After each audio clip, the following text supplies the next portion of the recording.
Welcome back. അപ്പോൾ ആദ്യഘട്ടം morning walk പൂർത്തിയാക്കുകയാണ്. രണ്ടാം ഘട്ടത്തിലേക്ക് കടക്കുന്നു. അപ്പോൾ ഈ മണിക്കൂറിലെ പ്രധാനപ്പെട്ട വാർത്തകൾ എന്താണെന്ന് പ്രേക്ഷകർ കണ്ടു കഴിഞ്ഞു. വൈകി വന്ന പ്രേക്ഷകർക്കായി ഒരിക്കൽ കൂടി പറയുന്നു, ഇന്ന് മോർണിംഗ് വാക്കിനെ നമ്മൾ എത്തിയിട്ടുള്ളത് നോർത്ത് പറവൂരിലാണ്. അപ്പോൾ പറവൂർ ഈ ടൗണൊക്കെ ഒന്ന് ചുറ്റിക്കറങ്ങി നമ്മളിങ്ങനെ ഇപ്പോൾ വീണ്ടും ആ ഡോക്ടർ അംബേദ്കർ പാർക്കിലേക്കുള്ള ആ വഴിയിലേക്ക് നമ്മൾ നടക്കുകയാണ്.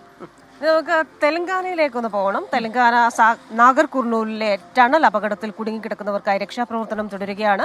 ദൗത്യ സംഘം അപകടമുണ്ടായ ഇടത്തിനടുത്തെത്തിയെങ്കിലും കല്ലും ചെളിയും തകർന്ന ബോറിംഗ് മെഷീന്റെ അവശിഷ്ടങ്ങളും കടന്നു മുന്നോട്ട് പോകാൻ പോയിട്ടില്ല എന്നതാണ് അതിന്റെ ഒരു വെല്ലുവിളി. 8 പേരാണ് ഈ തുരങ്കത്തിനകത്ത് കുടുങ്ങിക്കിടക്കുന്നത്. ഇപ്പോഴും അരുൺ പൂപ്പറമ്പ വിവരങ്ങളുമായി ചേരുന്നുണ്ട് ബംഗളൂരുവിൽ നിന്നും. അരുൺ, അപ്പോൾ ഈ ടണൽ ദുരന്തമുണ്ടായിട്ട് ഇപ്പോൾ ദിവസങ്ങൾ പിന്നിടുകയാണ്. അപ്പോൾ എന്താണ് രക്ഷാപ്രവർത്തനത്തിന്റെ ഒരു സ്റ്റേറ്റസ് എന്ന് നമുക്ക് അറിയേണ്ടതുണ്ട്. ഒപ്പം തന്നെ ഈ അകത്ത് കുടുങ്ങിക്കിടക്കുന്ന ആൾക്കാരുമായി ഏതെങ്കിലും വിധേനത്തെ കോണ്ടാക്ട് ചെയ്യാൻ കഴിയുന്നുണ്ടോ? അത്തരം ശ്രമങ്ങളൊക്കെ പലപ്പോഴും ഈ ടണൽ ദുരന്തങ്ങളൊക്കെ ഉണ്ടാവാറുണ്ടല്ലോ. അത് കൃത്യമായി നടക്കുന്നുണ്ടോ അവിടെ? നമുക്ക് ലഭിക്കുന്ന ഏറ്റവും ഒടുവിലത്തെ വിവരങ്ങൾ എന്താണ്? പ്രജിൻ, ഈ ടണലിൽ അപകടമുണ്ടായി നിലവിൽ 45 മണിക്കൂർ പിന്നിട്ട് കഴിഞ്ഞു. എന്തെങ്കിലും തരത്തിലുള്ള ശുഭകരമായിട്ടുള്ള വിവരങ്ങൾ അവിടെ നിന്ന് പുറത്തു വന്നിട്ടില്ല. രക്ഷാ ദൗത്യ സംഘം ഈ അപകടം നടന്ന ഇടത്തിനടുത്ത് എത്തിയെങ്കിൽ പോലും അവിടെ ടണലിന്റെ മൂടിയ നിലയിൽ വലിയ ചളിയും അതോടൊപ്പം തന്നെ കല്ലുകളും ഈ ബോറിംഗ് മെഷീന്റെ തകർന്ന ബോറിംഗ് മെഷീന്റെ അവശിഷ്ടങ്ങളും മറികടന്നവർക്ക് ഇതുവരെ മുന്നോട്ട് പോകാൻ സാധിച്ചിട്ടില്ല. ഇപ്പോൾ ഈ അപകടം നടന്ന ഇടത്തിന് 150 മീറ്റർ അകലെയാണ് ഈ ദൗത്യ സംഘം ഉള്ളത്. ഇവരെ, അതായത് ഈ കുടുങ്ങിക്കിടക്കുന്നവരോട് കമ്മ്യൂണിക്കേറ്റ് ചെയ്യാൻ ഈ ലൗഡ് സ്പീക്കർ ഉപയോഗിച്ച് അവരുടെ പേരുകൾ വിളിക്കുകയും അങ്ങനെയുള്ള ശ്രമങ്ങളൊക്കെ നടത്തിയെങ്കിൽ പോലും കൃത്യമായ ഒരു മറുപടിയും ലഭിച്ചിട്ടില്ല. എന്തായാലും ഈ ഓക്സിജൻ മുഴുവൻ സമയവും ഈ ടണലിനകത്ത് ഓക്സിജൻ പമ്പ് ചെയ്യുന്നുണ്ട്. ഇത് മറികടന്നാൽ, നിലവിലുള്ള ഈ തടസ്സങ്ങൾ മറികടന്നാൽ മാത്രമേ എക്സാക്റ്റ് ആയി ഇവർ കുടുങ്ങിക്കിടക്കുന്ന ആ സ്പോട്ടിലേക്ക് ഈ ദൗത്യ സംഘത്തിന് എത്താൻ സാധിക്കുകയുള്ളൂ. പക്ഷെ അതൊരു ശ്രമകരമായ ദൗത്യമാണ് എന്നതാണ് അവിടെ ഈ ടണലിനകത്ത് പ്രവേശിച്ചിട്ടുള്ള തെലങ്കാനയിലെ മന്ത്രിമാർ ഉൾപ്പെടെ പറയുന്നത്.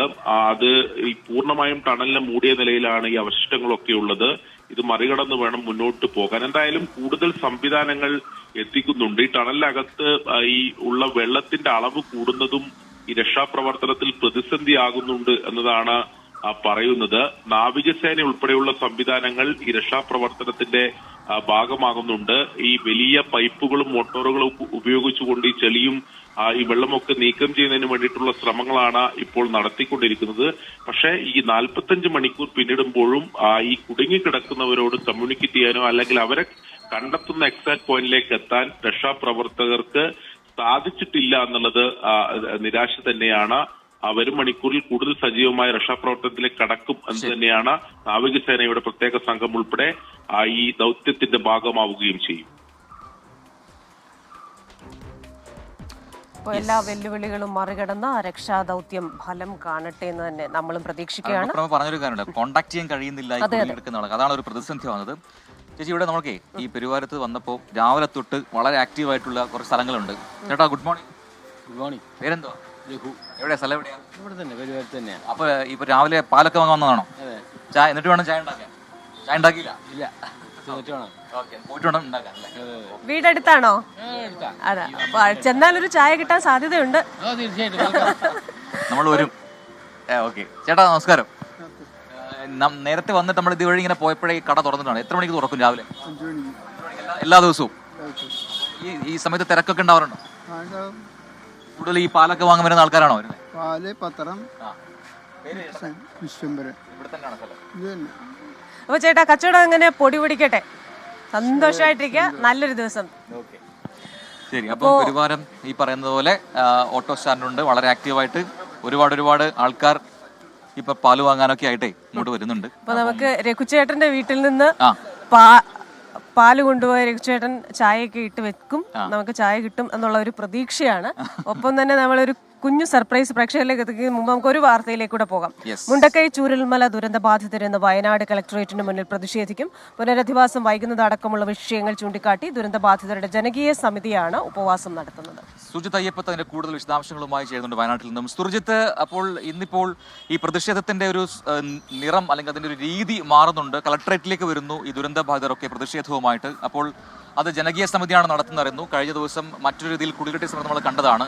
ഇന്നത്തെ ഈ പ്രതിഷേധത്തിന്റെ പ്രധാനപ്പെട്ട ആവശ്യം എന്താണ്? അതിലൂടെ എന്താണ് ദുരന്തബാധിതർ പറയുന്നത് അധികൃതരോട്? പ്രജിൻ ക്രിസ്റ്റീന, ഇന്ന് രാവിലെ 10 മണിയോടുകൂടിയാണ് സമരം നടത്താനുള്ള തീരുമാനത്തിലേക്ക് ദുരന്തബാധിതരുടെ ജനകീയ സമിതി എത്തിയിട്ടുള്ളത്. 10, 11, 12 വാർഡുകളിലെ ദുരന്തബാധിതരുടെ ജനകീയ സമിതിയാണ് ഇത്തരത്തിലൊരു സമരത്തിന് നേതൃത്വം നൽകുന്നത്. ആദ്യം ഈ സമരം പ്രഖ്യാപിച്ചത് ഈ സമിതിയായിരുന്നു. ഇന്ന് കളക്ടറേറ്റിന് മുന്നിൽ ഉപവസിക്കാനുള്ള തീരുമാനമാണ് എടുത്തിട്ടുള്ളത്. രാവിലെ 10 മണി മുതൽ വൈകിട്ട് 5 മണി വരെ ആകും ഉപവാസം നടക്കുക. ഇന്നലെ ജനശബ്ദം ആക്ഷൻ കമ്മിറ്റിയുടെ നേതൃത്വത്തിൽ കുടിൽകെട്ടി സമരം നടന്നിരുന്നു. അത് ദുരന്ത ഭൂമിയിൽ കുടിൽകെട്ടിയുള്ള സമരമാണ് നടന്നിരുന്നത്. ഇതിന് സമാനമായ രീതിയിൽ തന്നെ ഇതേ ആവശ്യങ്ങൾ ഉന്നയിച്ചുകൊണ്ട് തന്നെയാണ് ഈ ജനകീയ സമിതിയും സമരം നടത്തുന്നത്. ഏറ്റവും പ്രധാനപ്പെട്ട ആവശ്യം എൽസ്റ്റൺ എസ്റ്റേറ്റിൽ ഉൾപ്പെടെ ഈ 10 സെന്റിൽ പുനരധിവാസം വേണം എന്നുള്ള ആവശ്യമാണ് ഏറ്റവും പ്രധാനമായി ഉന്നയിക്കുന്നത്. മാത്രമല്ല ഈ ലിസ്റ്റുകൾ ഉൾപ്പെടെ അനന്തമായി നീളുന്നതുമായി ബന്ധപ്പെട്ട പ്രതിഷേധവും ഇവർക്കുണ്ട്. മാത്രമല്ല ഈ ലോണുകൾ എഴുതിത്തള്ളുക എന്നുൾപ്പെടെയുള്ള ആവശ്യങ്ങളും ഉന്നയിക്കുന്നുണ്ട്. ഇത്തരത്തിൽ നിരവധി ആവശ്യങ്ങൾ ദുരന്തബാധിതരുടെ മുൻപാകെയുണ്ട്. ഈ പശ്ചാത്തലത്തിലാണ് ഇങ്ങനെ ഒരു സമരം തീരുമാനിച്ചിട്ടുള്ളത്. എന്തായാലും ഈ സമരത്തിന് തുടർച്ചയുണ്ടാകും എന്നുള്ളതാണ് ഇരു സമിതികളും വ്യക്തമാക്കുന്നത്. മാത്രമല്ല ഇന്ന് LDF പ്രതിഷേധവുമായി രംഗത്തുണ്ട്. LDF കേന്ദ്ര സർക്കാർ അവഗണന വിഷയം ഉന്നയിച്ചുകൊണ്ടാണ് ഡൽഹിയിൽ പ്രതിഷേധത്തിന് ഉള്ളത്. ഇവിടുത്തെ വയനാട്ടിൽ നിന്നുള്ള ദുരന്തബാധിതരടക്കമുള്ളവരും ഒപ്പം തന്നെ LDFന്റെ നേതാക്കളും എല്ലാം തന്നെ ഈ പ്രതിഷേധത്തിന്റെ ഭാഗമാകുന്നുണ്ട് എന്നുള്ളതാണ് ഏറ്റവും പ്രധാനപ്പെട്ട കാര്യം. പ്രജിൻ ക്രിസ്റ്റീന. യെസ്, സുജിത് അയ്യപ്പത്ത് പറഞ്ഞ പോലെ ഈ സമരത്തിന് തുടർച്ച ഉണ്ടാകുന്നുണ്ട് എന്ന് പറയുന്നു. പക്ഷേ ഇന്ന് സമരം അവിടെ മാത്രമല്ല, വയനാട്ടിൽ മാത്രമല്ല, ഡൽഹിയിലുമുണ്ട് സമരം. അതും ഒരു രാപ്പകൽ സമരത്തിന് അവിടെ എല്ലാ തയ്യാറെടുപ്പുകളും നടത്തുന്നുണ്ട് ഈ ദുരന്തബാധിതർ. അപ്പോൾ അതിന്റെ വിശദാംശങ്ങളിലേക്ക് കൂടി നമുക്ക് പെട്ടെന്ന് പോവാം. മുണ്ടക്കൈ ചൂരൽമല പുനരധിവാസത്തിൽ കേന്ദ്ര അവഗണനയ്ക്കെതിരെ ഡൽഹിയിൽ ഇന്ന് LDFന്റെ പ്രതിഷേധമുണ്ട്. ദുരന്തബാധിതർ ഉൾപ്പെടെ 165 പേർ ഡൽഹിയിൽ ഈ സമരത്തിനായി എത്തിയിട്ടുമുണ്ട് എന്നാണ് അറിയാൻ കഴിയുന്നത്. ഡൽഹിയിൽ നിന്ന് ബൽറാം നെടുങ്ങാടിയാണ് ചേരുന്നത്. Balram, very very very good morning. എന്തായാലും പ്രതിഷേധം ഡൽഹിയിലേക്ക് കൂടി വ്യാപിക്കുകയാണ്. അത് പ്രധാനമന്ത്രിയുടെ വസതിക്ക് മുന്നിലുള്ള രാപ്പകൽ സമരത്തിലേക്ക് മാറുമ്പോൾ എന്തായിരിക്കും അവിടെ ഇന്ന് നടക്കാൻ പോകുന്നത്? Very good morning Christina, Prajin. ഇന്ന് വയനാട് ദുരന്തത്തിലെ കേന്ദ്ര അവഗണനയ്ക്ക് എതിരെയാണ് LDFന്റെ പ്രതിഷേധം പ്രഖ്യാപിച്ചിരിക്കുന്നത്. വയനാട് ദുരന്തത്തിലെ ദുരന്തബാധിതർ അടക്കം 165 പേർ ഈ പ്രതിഷേധത്തിൽ പങ്കെടുക്കും എന്നാണ് പ്രഖ്യാപനം. പ്രധാനമന്ത്രിയുടെ വസതിക്ക് മുന്നിൽ രാപ്പകൽ സമരത്തിനാണ് ആഹ്വാനം ചെയ്തിരിക്കുന്നത്. ഇന്നും നാളെയുമായി 2 ദിവസത്തെ പ്രതിഷേധ പരിപാടിയാണ് ആഹ്വാനം ചെയ്തിരിക്കുന്നത്. എന്നാൽ പ്രധാനമന്ത്രിയുടെ വസതിക്ക് മുന്നിൽ അത്തരത്തിലുള്ള പ്രതിഷേധങ്ങൾ അനുവദിക്കാറില്ല. ജന്തർ മന്ദറിൽ പ്രതിഷേധത്തിന് അനുമതി നൽകിയിട്ടുണ്ട്. 2 ദിവസത്തെ പ്രതിഷേധത്തിന് അനുമതി നൽകിയിട്ടുണ്ട്. എന്നാൽ രാവിലെ 10 മണിക്ക് കേരള ഹൌസിൽ നിന്നും മാർച്ച് ചെയ്ത് പ്രധാനമന്ത്രിയുടെ വസതിയിലേക്ക് നീങ്ങുമെന്നും എവിടെയാണോ പോലീസ് തടയുന്നത് അവിടെ പ്രതിഷേധം തുടരും എന്നുമാണ് ഈ സമരസമിതി പ്രതിനിധികൾ അറിയിച്ചിരിക്കുന്നത്. പ്രധാനമായും 7 ആവശ്യങ്ങൾ ഉന്നയിച്ചാണ് ഈ പ്രതിഷേധം. അതിൽ ഏറ്റവും പ്രധാനം ചൂരൽമല മുണ്ടക്കൈ ദുരന്ത നിവാരണ ഫണ്ടായ 2000 കോടി രൂപ അനുവദിക്കുക എന്നുള്ളത് തന്നെയാണ്. കേന്ദ്രം തുടർച്ചയായി സംസ്ഥാനത്തെ അവഗണിക്കുന്നു എന്നും സംസ്ഥാനം മുന്നോട്ട് വെച്ച 2000 കോടി രൂപയുടെ പാക്കേജ് അനുവദിക്കുക എന്നത് തന്നെയാണ് പ്രധാന ആവശ്യം. ഇതുകൂടാതെ 1972 വന നിയമം ഭേദഗതി ചെയ്യണം. വന്യജീവി പ്രശ്ന പരിഹാരത്തിന് 1000 കോടി അനുവദിക്കണം. രാത്രിയാത്രാ നിരോധനം പിൻവലിക്കണം. വയനാട് നഞ്ചങ്കോട് തലശ്ശേരി മൈസൂർ റെയിൽവേ പാത നടപ്പാക്കണം തുടങ്ങിയ മറ്റാവശ്യങ്ങളും ഈ പ്രതിഷേധക്കാർ ഉന്നയിക്കുന്നുണ്ട്. രുചീന. യെസ്, ബൽറാം നെടുങ്ങാടിയാണ് ഡൽഹിയിൽ നിന്ന് വിശദാംശങ്ങൾ നൽകിയത്. അപ്പോൾ ഡൽഹിയിലേക്കും ഈ സമരം വ്യാപിക്കുകയാണ്. രാപ്പകൽ സമരം, അതും പ്രധാനമന്ത്രിയുടെ വസതിക്ക് മുന്നിൽ എന്ന് പറയുമ്പോൾ അതൊരു എന്താ പറയുക, സുരക്ഷാ പ്രശ്നങ്ങളൊക്കെ ഉണ്ട്. അത് ഏത് രീതിയിലാണ് അവിടുത്തെ സുരക്ഷാ ഉദ്യോഗസ്ഥർ നേരിടുന്നതെന്ന് നമുക്ക് അറിയില്ല. അപ്പോൾ അത് ബൽറാം കൂടി പറഞ്ഞു, എവിടെയാണോ എത്തിച്ചേരുന്നത് അവിടെ തങ്ങുക, എന്നിട്ട് സമരം ചെയ്യുക എന്ന രീതിയിലൊക്കെയുള്ള കാര്യങ്ങളിലേക്ക് മാറുന്നുണ്ട് എന്ന് പറയാം.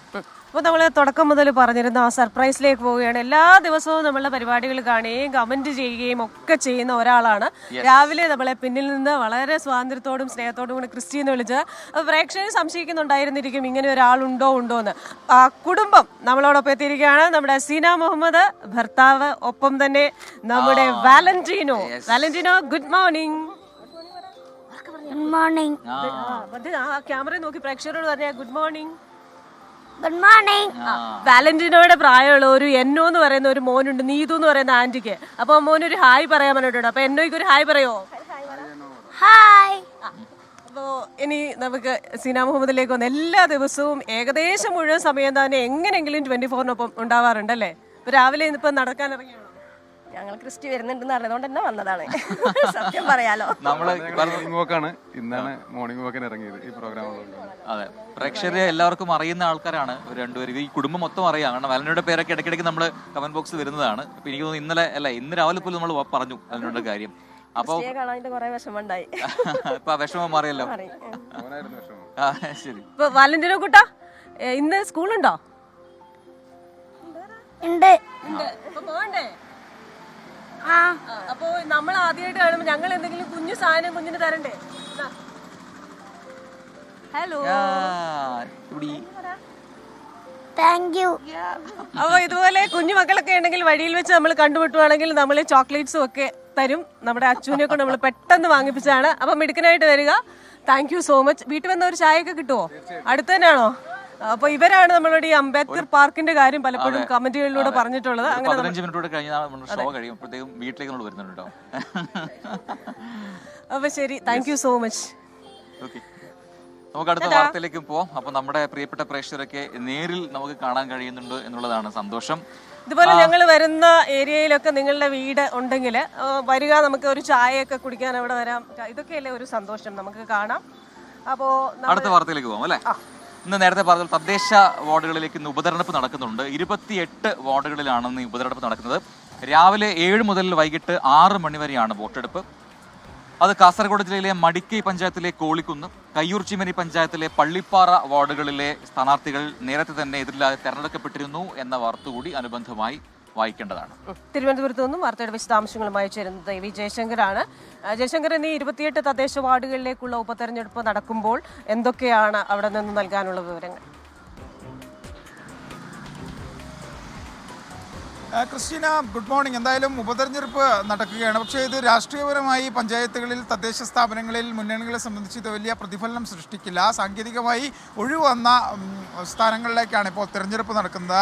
ഈ തെരഞ്ഞെടുപ്പ് സംസ്ഥാന തെരഞ്ഞെടുപ്പ് കമ്മീഷന്റെ വിജ്ഞാപനം അനുസരിച്ച് 30 വാർഡുകളിലേക്കായിരുന്നു ഇത്തരത്തിൽ വിജ്ഞാപനം പുറത്തിറക്കിയത്. പക്ഷേ അതിൽ 28 ഇന്ന് തെരഞ്ഞെടുപ്പ് നടക്കുന്നത്. ഈ 2 ഇടങ്ങളിൽ, കാസർഗോഡ് ജില്ലയിൽ നേരത്തെ സൂചിപ്പിച്ച 2 ഇടങ്ങളിൽ സ്ഥാനാർത്ഥികൾ എതിരില്ലാതെ വിജയിച്ചു. ഇതോടുകൂടിയാണ് ഇത്തരത്തിൽ 28 ഇടങ്ങളിലേക്ക് തെരഞ്ഞെടുപ്പ് മാറിയത്. എന്തായാലും സംസ്ഥാനത്ത് ആകെ 22 വാർഡുകളിലായി ആകെ 87 സ്ഥാനാർത്ഥികളാണ് ജനവിധി തേടുന്നത്. 77 പോളിംഗ് സ്റ്റേഷനുകൾ സജ്ജീകരിച്ചിട്ടുണ്ട്. രാവിലെ 7 മണി മുതലാണ് പോളിംഗ്. രാത്രി വരെ ഈ പോളിംഗ് നീണ്ടു നിൽക്കും. എന്തായാലും രാവിലെ 7 മണി മുതൽ ആളുകൾ പോളിംഗ് സ്റ്റേഷനിലേക്ക് എത്തുമെന്നൊരു പ്രതീക്ഷയാണ് സംസ്ഥാന തെരഞ്ഞെടുപ്പ് കമ്മീഷനുള്ളത്. എന്തായാലും അതിനി കുറച്ച് മിനിറ്റുകൾ കൂടി മാത്രമേ ഉള്ളൂ. തദ്ദേശ തെരഞ്ഞെടുപ്പ് ഉൾപ്പെടെ വരാനിരിക്കുകയാണ്. അത് സംബന്ധിച്ച് മുന്നണികളെ സംബന്ധിച്ച് ഇതൊരു സെമി ഫൈനൽ കൂടിയാണ്. കാരണം തങ്ങളുടെ സ്വാധീനം ഏത് തരത്തിൽ പ്രാദേശിക തലത്തിലുണ്ട് എന്നൊരു വിലയിരുത്തലിലേക്കൊക്കെ കടക്കാൻ സാധിക്കും. അതിനപ്പുറത്തേക്ക് ഇതിലൂടെ ഭരണമാറ്റം ഉൾപ്പെടെയുള്ള കാര്യങ്ങൾ ഭൂരിപക്ഷം ഇടങ്ങളിലും ഇല്ല. എങ്കിൽ കൂടി മുന്നണികളെ സംബന്ധിച്ച് അവർ ഒരു വിലയിരുത്തലൊക്കെ ഈ തെരഞ്ഞെടുപ്പുമായി ബന്ധപ്പെട്ട് നടത്തുന്നുണ്ട്. എന്തായാലും 28 ഇടങ്ങളിലേക്കുള്ള തെരഞ്ഞെടുപ്പാണ്. അല്പസമയത്തിന് തന്നെ ഈ വോട്ടെണ്ണൽ ആരംഭിക്കുകയും ചെയ്യും. ക്രിസ്റ്റീന പ്ലജ്. ശരി, വി ജയശങ്കറാണ് വിശദാംശങ്ങളുമായിട്ട് വരുന്നത്. കമന്റ് ബോക്സിൽ വന്ന് പ്രേക്ഷകർ നല്ല ബഹളം ഉണ്ടാക്കിക്കൊണ്ടിരിക്കുകയാണ്. സീന മുഹമ്മദിനെയും കുടുംബത്തെയും കണ്ടതിൽ അവർക്ക് സന്തോഷമുണ്ട്. പക്ഷെ ഇന്ന് കമന്റ് വായന കുറവാണ്. അപ്പോൾ നമ്മുടെ ആശ ചേച്ചി സിംഗപ്പൂരിൽ ഇരുന്നിട്ട് നമുക്കൊരു പുതിയ പേരൊക്കെ ഇട്ടിട്ടുണ്ട്. നമ്മൾ മായാവിയിലെ രാജു രാധയാണ്. ഇനി കുട്ടൂസനോട് ആഗ്നിയോ മറ്റോ ആയിരുന്നു. എനിക്ക് ഇടി വന്നേ, അതായത് രാവിലെ ഇടിവ് വന്നേനെ എന്നാണ് ഞാൻ ഉദ്ദേശിച്ചത്. അപ്പോൾ ആശ ചേച്ചി, നമ്മുടെ ജോസഫ് മറ്റം അവരുടെ വിവാഹ വാർഷികം നമ്മൾ പറഞ്ഞത് അല്ലല്ലോ, നമ്മൾ പറഞ്ഞ ബിജി ഷിജു ആണ്. അപ്പോൾ ജോസഫ് ഷിബ്ജി ഇവരുടെ 2 പേരുടെയും പേരാണ്. അപ്പോൾ ഹാപ്പി വെഡിങ് ആനിവേഴ്സറി. 22ാം വിവാഹ വാർഷികമാണ്. വലിയൊരു കാര്യമാണ് അത്രയും വർഷം സൗഹാർദ്ദത്തോടെയും സ്നേഹത്തോടെയും ഒരുമയോടുകൂടിയൊക്കെ പോവുക. അപ്പോൾ നമുക്ക് കൂട്ടുകാരെല്ലാവരും ചായ കുടിച്ചോ എന്ന് സംഗീത ചോദിക്കുന്നുണ്ട്. സുനേഷ് ഉണ്ട്, ജോസിയുണ്ട്, സുരേന്ദ്രകുമാർ PM. ഇന്ന് കമന്റ് വായന കുറവാണെന്ന് ചേട്ടനാണ് പറഞ്ഞിരിക്കുന്നത്. റീന സതീശനുണ്ട്, സുജീഷ് കെ ഉണ്ട്, ബീന ജയ്. ഇന്നലെ ഞാൻ ഇമാമുൽ ഹക്കിനെ തെറ്റി ഇൻസമാമുൽ ഹക്ക് എന്ന് പറഞ്ഞിരുന്നു, പഴയ ക്രിക്കറ്റ് കളിക്കാരൻ. തീർച്ചയായിട്ടും ഞങ്ങളൊക്കെ ഓൾഡ് ജൻ ആണ്. അപ്പോൾ അങ്ങനെ എന്തായാലും ആ ഓർമ്മ ബീനാജയും പങ്കുവച്ചിരിക്കുകയാണ്. നമ്മുടെ നീതു ജോർജ് പറഞ്ഞു മോൻ എന്നോയ്ക്ക് ഒരു മൂഡ് ഓഫ് ആണിന്നെന്ന്. അപ്പം നീതുവിന്റെ മനോഹരമായ ഒരു പെയിന്റിങ് നമുക്ക് ഓഫീസിൽ കിട്ടിയിരുന്നു. വളരെ ബ്യൂട്ടിഫുൾ ആയിട്ടുള്ള ഒരു പെയിന്റിങ് എപ്പോഴേലും പ്രേക്ഷകർക്ക് കാണിച്ചു തരാം. അപ്പൊ എന്നോ മൂഡ് ഓഫ് ഒന്നും വേണ്ട, ഒരു ഹായ് പറയാൻ പറയുന്നു. പ്രജിന്റെ ഒരു ഹായ് കിട്ടിക്കഴിഞ്ഞാൽ മോൻ മൂഡ് ഓഫ് മാറ്റും. അപ്പൊ എന്നോ hi hi hi. Welcome back. അപ്പോൾ മോർണിംഗ് വാക്ക് അതിന്റെ അവസാന ഘട്ടത്തിലേക്ക് എത്തുകയാണ്. ഒരു പ്രധാനപ്പെട്ട നമ്മളെ അസ്വസ്ഥപ്പെടുത്തുന്ന ഒരു വാർത്ത മുംബൈയിൽ നിന്ന് വരുന്നുണ്ട്. ആ വാർത്തയിലേക്കാണ് നമ്മൾ ഇനി പോകുന്നത്. മുംബൈക്ക് സമീപം ഭിവണ്ടിയിൽ മുൻ സുഹൃത്തിനെ യുവാവും കൂട്ടരും ചേർന്ന് കൂട്ടബലാത്സംഗം ചെയ്തു എന്നാണ് ആ വാർത്ത. യുവതി മറ്റൊരാളുമായി പ്രണയത്തിലായതിലുള്ള പ്രകോപനത്തെ തുടർന്നാണ് ഈ പീഡനം എന്നാണ് പോലീസ് പറയുന്നത്. എന്താണ് ഈ വാർത്തയൊക്കെ നമുക്ക് ഈ രീതിയിൽ വായിക്കേണ്ടി വരുന്നത് തന്നെ നമ്മളെ തന്നെ അസ്വസ്ഥപ്പെടുത്തുകയാണ്. ശ്രീനാഥ് ചന്ദ്രനാണ് മുംബൈയിൽ അതിന് കൂടുതൽ വിവരങ്ങളുമായി ചേരുന്നത്. ശ്രീനാഥ്, ഗുഡ് മോർണിംഗ് എന്ന് പറയാം നമ്മൾ ഒരു ഇതിന്റെ ഭാഗമായി, ഫോർമാലിറ്റിയുടെ ഭാഗമായിട്ട്. പക്ഷേ ഈ സംഭവം ഒരുപാട് ഞെട്ടിക്കുന്ന ഒരു സംഭവമാണ്. ഒരു പ്രണയത്തിൽ നിന്ന് പിന്മാറാനും അതേപോലെ തന്നെ മറ്റൊരാളിനെ പ്രണയിക്കുക എന്നൊക്കെ പറയുമ്പോൾ ഇത്തരത്തിലുള്ള പ്രകോപനം ഉണ്ടാകുക, ഈ രീതിയിൽ ഒരാളെ മാനസികമായും ശാരീരികമായും തകർക്കാനുള്ള ആ ഒരു ശ്രമം, എന്താണ് സംഭവിച്ചത്? 22കാരിയാണ് ഈ അതിക്രമത്തിനൊക്കെ ഇരയായത്. ഈ യുവതി മുഖ്യപ്രതിയുമായി ഏതാണ്ട് കുറച്ച് വർഷങ്ങളായുള്ള പ്രണയബന്ധം ഉണ്ടായിരുന്നു. 4 മാസങ്ങൾക്ക് മുമ്പ് ആ ബന്ധം അവസാനിക്കുകയും അതിൽ നിന്ന് പുറത്തു വന്നതിന് ശേഷം പിന്നീട് ഈ അടുത്ത ദിവസങ്ങളിൽ മറ്റൊരാളുമായി യുവതി പ്രണയത്തിലായെന്ന വിവരം പ്രതി അറിഞ്ഞു. ഇതേ തുടർന്നാണ് യുവതിയെ കൂട്ടബലാത്സംഗം ചെയ്യാൻ ഈ യുവാവ് സുഹൃത്തുക്കളുമായി പദ്ധതിയിടുന്നത്. യുവതിയുടെ സഹോദരൻ ആദ്യം ഇവർ തട്ടിക്കൊണ്ടുപോയി. അദ്ദേഹത്തെ തടങ്കലിലാക്കിയതിനു ശേഷം ഇയാളുടെ മൊബൈലിൽ നിന്ന് യുവതിയെ വിളിച്ചു. സഹോദരന് എന്തോ ആപത്ത് പറ്റിയെന്നും സഹായിക്കാൻ എത്തണമെന്നും യുവതിയോട് ആവശ്യപ്പെട്ടു. അങ്ങനെ യുവതി രാത്രി ഈ ഓട്ടോ വിളിച്ച് ഈ പ്രതികൾ നിൽക്കുന്ന ഭാഗത്തേക്ക് എത്തുകയായിരുന്നു. ഭിവണ്ടിയിലെ ഒരു സ്ഥലത്താണ് ഈ യുവതി എത്തിയത്. അവിടെ വെച്ച് ഈ സംഘം ഓട്ടോ ഡ്രൈവറെ ആക്രമിച്ച് യുവതിയുമായി കടന്നു കളയുകയായിരുന്നു. ആദ്യം സമീപത്തെ ഒരു സ്കൂളിന് പുറകിൽ എത്തിച്ചായിരുന്നു ബലാത്സംഗം ചെയ്തത്. അതിനുശേഷം മറ്റൊരിടത്തേക്കും കൊണ്ടുപോയി എന്നതാണ് യുവതി പരാതിയിൽ പറയുന്നത്. 6 പ്രതികളാണ് ആകെയുള്ളത്. ഇതിൽ ഒരാളെ മാത്രമേ ഇതിനോടകം പിടികൂടാൻ കഴിഞ്ഞിട്ടുള്ളൂ. പ്രതികൾ എല്ലാവരും തന്നെ 20നും 25നും ഇടയിൽ പ്രായമുള്ളവരാണ്. യുവതി ഇപ്പോൾ ആശുപത്രിയിൽ ചികിത്സയിലാണ്. ക്രിസ്റ്റീന. ശ്രീനാഥ് ചന്ദ്രനാണ് വിശദാംശങ്ങൾ നൽകിയത് മുംബൈയിൽ നിന്നും. എന്തായാലും അത് ദാരുണമായ സംഭവമാണ്, ഞെട്ടിപ്പിക്കുന്നതാണ്. അപ്പോൾ അതിലൊരു അന്വേഷണം പോലീസ് ഇനി കൂടുതൽ നടത്തുന്നുണ്ടെന്നാണ് ശ്രീനാഥ് ചന്ദ്രൻ ഇപ്പോൾ റിപ്പോർട്ട് ചെയ്തത് മുംബൈയിൽ നിന്നും. അപ്പോൾ ഈ മറ്റൊരു കാര്യം പെട്ടെന്ന് തന്നെ മനസ്സിലേക്ക് ഇവിടെ എത്തിയപ്പോൾ ഓർമ്മ വന്നത്, ഈ മണിച്ചിത്രത്താഴ് എന്ന സിനിമയിലെ നമ്മുടെ കുതിരവട്ടം പപ്പു ചെയ്തൊരു ക്യാരക്ടറുണ്ട്. അപ്പം ആ ക്യാരക്ടർ ഇങ്ങനെ ചോദിക്കുന്നുണ്ട്, എന്റെ മുഖത്തേക്ക് ഒന്ന് സൂക്ഷിച്ചു നോക്കി, എനിക്ക് എന്തെങ്കിലും കുഴപ്പമുണ്ടോ? അത് കറക്റ്റായിട്ട് എനിക്ക് ഇവിടെ ഒന്ന് ഫീൽ ചെയ്തു. ഒന്ന് കാണിച്ചു കൊടുത്തത് ക്യാമറയിൽ എന്റെ മുഖത്തേക്ക് എന്നെ ഒന്ന് പറഞ്ഞത്, എന്റെ മുഖത്തേക്ക് ഒന്ന് സൂക്ഷിക്കുക, എന്തെങ്കിലും പ്രശ്നം തോന്നുന്നുണ്ടോ? ഇല്ല, തീരെ ഇല്ല. അപ്പൊ ഇവിടെ ചെമ്പരത്തിപ്പൂ ഉണ്ട്, അവിടെ അമ്പലമുണ്ട്. അപ്പൊ ഇതുമായി ബന്ധപ്പെട്ട ഒരു പാട്ടുണ്ട്, പ്രജന അറിയോ? അല്ല, പാടാൻ എനിക്കറിയില്ല. ചെമ്പരത്തിപ്പൂവേ ചൊല്ല് ദേവനെ നീ കണ്ടോ, അമ്പലത്തിൽ ഇന്നല്ലയോ സ്വർണരഥഘോഷം, ചെമ്പരത്തിപ്പൂവേ ചൊല്ല്. അടിപൊളി അടിപൊളി അടിപൊളി. ഇപ്പൊ ക്രിസ്ത്യാനിന്റെ പാട്ട് കാത്തിരിക്കുന്ന ശാന്തിബിനെ പോലുള്ള ഒരുപാട് പ്രേക്ഷകർക്ക് സന്തോഷമായിട്ടുണ്ടാവുമെന്ന് പ്രതീക്ഷിക്കുന്നു. നമുക്ക് അടുത്ത വാർത്തയിലേക്ക് പെട്ടെന്ന് പോവാം. അത് ടോബി ജോൺസൺ കോട്ടയത്ത് നിന്നും റിപ്പോർട്ട് ചെയ്യുന്ന ഒരു വാർത്തയാണ്.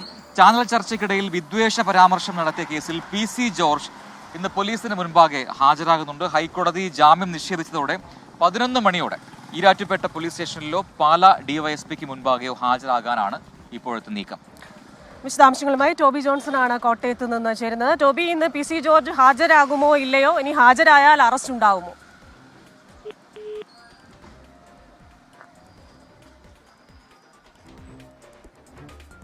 ടോബിയിലേക്ക് വളരെ പെട്ടെന്ന് എത്താൻ തോന്നുന്നു. എന്തായാലും ഇന്ന് നിർണായകമായ ദിവസമാണ്. കാരണം ഹൈക്കോടതിയുടെ ഭാഗത്തു നിന്നും രൂക്ഷമായ വിമർശനം പി സി ജോർജിന് നേരത്തെ കിട്ടുകയും ചെയ്തതാണ്. അതുകൊണ്ട് ഈ ജാമ്യ ഹർജി അത് തള്ളിക്കൊണ്ടാണ് അന്ന് രൂക്ഷമായ ഭാഷയിലുള്ള വിമർശനവും ചില സുപ്രധാന നിരീക്ഷണങ്ങളും ഹൈക്കോടതിയുടെ ഭാഗത്തു നിന്നും ഉണ്ടായിട്ടുള്ളത്. അന്ന് തൊട്ട് പി സി ജോർജിന്റെ അറസ്റ്റ് ഉണ്ടാകുമോ എന്ന ചോദ്യം അതിങ്ങനെ ബലപ്പെടുന്നുണ്ട്. ഇന്നിപ്പോൾ ഈ ഒരു ഹാജരാകൽ നീക്കം അതെനിക്ക് തോന്നുന്നു അത് ഈ അറസ്റ്റ് ഒഴിവാക്കാനാകുമോ എന്ന് എനിക്ക് അറിഞ്ഞൂടാ. കാരണം അത് നിയമപ്രശ്നങ്ങളാണ്, നിയമപരമായ കാര്യങ്ങൾ പറയേണ്ടതാണ്. എന്തായാലും ഇന്ന് നിർണായകമായ ദിവസമായതുകൊണ്ട് തന്നെ ഇന്ന് പി സി ജോർജ് ഈ പോലീസിന് മുൻപായി ഹാജരായി ഇനി ജാമ്യത്തിനുള്ള ശ്രമങ്ങൾ ഉണ്ടാകുമോ എന്നൊക്കെ കണ്ടറിയണം. എന്തായാലും മുൻകൂർ ജാമ്യ ഹർജി നേരത്തെ നൽകിയത് അത് കോടതി തള്ളിയിരുന്നു. ഇനിയിപ്പോൾ ഇന്ന് പോലീസ് ഈ അറസ്റ്റ് രേഖപ്പെടുത്തും എന്നാണ് മനസ്സിലാക്കുന്നത്. അറസ്റ്റ് രേഖപ്പെടുത്തി വിട്ടയക്കുമോ എന്നൊക്കെയുള്ള കാര്യങ്ങൾ മകൻ ഷോൺ ജോർജ് കഴിഞ്ഞ ദിവസം വിമർശനങ്ങളുമായി രംഗത്ത് വന്നിരുന്നു പി സി ജോർജ്. അപ്പൊ നമ്മുടെ ടോബി തുടരുകയാണ്. ടോബി, തുടരാം. ക്രിസ്റ്റീന പ്രജിൻ ഇന്ന് അറസ്റ്റ് ഉണ്ടാകാനുള്ള എല്ലാ സാധ്യതയുമുണ്ട്. കാരണം ഹൈക്കോടതിയുടെ നിർദ്ദേശമാണ്. മുൻകൂർ ജാമ്യാപേക്ഷ തള്ളിക്കൊണ്ട് ഹൈക്കോടതി അതിരൂക്ഷമായിട്ടുള്ള വിമർശനങ്ങൾ തന്നെയാണ് പി സി ജോർജിനെതിരെ പറഞ്ഞിരിക്കുന്നത്. അതുകൊണ്ട് തന്നെയാണ് പോലീസിന് അറസ്റ്റിലേക്ക് പോകേണ്ട ഒരു സാഹചര്യം ഉണ്ടായിരിക്കുന്നത്. കഴിഞ്ഞ ദിവസം നോട്ടീസ് നൽകി പോലീസ് സ്റ്റേഷനിലേക്ക് വിളിച്ചു വരുത്തി അറസ്റ്റ് ചെയ്യാനുള്ള നീക്കമാണ് പോലീസ് നടത്തിയത്. അതിന്റെ ഭാഗമായിട്ട് പുതിയ ഈ BNS പ്രകാരം ഈ പി സി ജോർജിന് ഒരു നോട്ടീസ് നൽകേണ്ട ആവശ്യമുണ്ട്. അങ്ങനെ കഴിഞ്ഞ ദിവസം ഡിവൈഎസ്പി നോട്ടീസ് നൽകാൻ വീട്ടിലെത്തിയെങ്കിലും പി സി ജോർജ് അവിടെ ഇല്ലായിരുന്നു. അതേ തുടർന്ന് പോലീസ് മടങ്ങിപ്പോയി. എന്നാൽ തൊട്ടു പിന്നാലെ ഷോൺ ജോർജ് അഭിഭാഷകൻ മുഖേന ഡിവൈഎസ്പിക്ക് ഒരു കത്ത് നൽകുകയായിരുന്നു. തിങ്കളാഴ്ച ഹാജരാകാം, ഉച്ചയ്ക്ക് ശേഷം ഹാജരാകാമെന്നാണ് ആ കത്തിൽ പറഞ്ഞിരിക്കുന്നത്. ആരോഗ്യ പ്രശ്നങ്ങൾ ഉള്ളതുകൊണ്ടും പെട്ടെന്ന് ഇങ്ങനെ ആവശ്യപ്പെട്ടാൽ അത് സാധ്യമാകത്തില്ല എന്നും പറഞ്ഞുകൊണ്ടാണ് ആ കത്ത് നൽകിയത്. എന്തായാലും ഇന്ന് അദ്ദേഹം സ്റ്റേഷനിൽ ഹാജരാകും. അങ്ങനെ ഹാജരാകുകയാണെങ്കിൽ അറസ്റ്റ് രേഖപ്പെടുത്താനുള്ള നീക്കമാണ് നടക്കുന്നത്. എന്നാൽ അതിനു മുമ്പ് തന്നെ പി സി ജോർജിനെ അറസ്റ്റ് ചെയ്യാനുള്ള ഒരു നടപടി പോലീസിന്റെ ഭാഗത്തുണ്ടാകുമോ എന്നുള്ള സംശയം കൂടി നിലനിൽക്കുന്നുണ്ട്. എന്തായാലും ഹൈക്കോടതിയുടെ നിർദ്ദേശം ഉള്ള ഒരു സാഹചര്യത്തിൽ അറസ്റ്റ് ഉണ്ടാകുമെന്നുള്ള കാര്യത്തിൽ യാതൊരു സംശയമില്ല. അതിനായിട്ടുള്ള നടപടികളുമായാണ് മുന്നോട്ട് പോകുന്നത്. ഈ ചാനൽ ചർച്ചയിൽ ഇരുന്ന് വിദ്വേഷ പരാമർശം നടത്തിയതാണ് പി സി ജോർജിന് തിരിച്ചടിയായത്. മുൻപും സമാനമായ രീതിയിലുള്ള കുറ്റകൃത്യം ചെയ്തതുകൊണ്ട് തന്നെ ഹൈക്കോടതിയും അതുപോലെ തന്നെ കീഴ്ക്കോടതിയും അദ്ദേഹത്തിന്റെ മുൻകൂർ ജാമ്യാപേക്ഷ തള്ളുകയായിരുന്നു. അപ്പീൽ അടക്കമുള്ള കാര്യങ്ങളിലേക്ക് പോകുമോ എന്നുള്ള കാര്യത്തിൽ പാർട്ടിയുമായി കൂടിയാലോചിച്ച് തീരുമാനമെടുക്കുമെന്നാണ് ഷോൺ ജോർജ് അറിയിച്ചത്. എന്തായാലും പാർട്ടി പ്രവർത്തകരൊക്കെ ഇന്ന് 9:30 വീട്ടിലേക്ക് എത്തുമെന്നുള്ളൊരു വിവരം കൂടി നമുക്ക് ലഭിക്കുന്നുണ്ട്. അങ്ങനെയാണെങ്കിൽ ഒരു നാടകീയ രംഗങ്ങൾ പി സി ജോർജിന്റെ അറസ്റ്റുമായി ബന്ധപ്പെട്ട് വീണ്ടും ഉണ്ടാകുമോ എന്നുള്ള സംശയം കൂടി നിലനിൽക്കുന്നുണ്ട്. ക്രിസ്റ്റീന പ്രജിൻ. ടോബി ജോൺസണാണ് വിശദാംശങ്ങൾ നൽകിയത്. അപ്പോൾ പി സി ജോർജിന്റെ അറസ്റ്റ് ഉണ്ടാകും എന്ന് ഉറപ്പിച്ച് ടോബി റിപ്പോർട്ട് ചെയ്യുന്നുണ്ട്. അത് ഏറെക്കുറെ കഴിഞ്ഞ ദിവസമൊക്കെ മനസ്സിലായതുമാണ്. നമ്മൾ ഇന്നത്തെ മോർണിംഗ് വാക്ക് പൂർത്തിയാവുകയാണ്.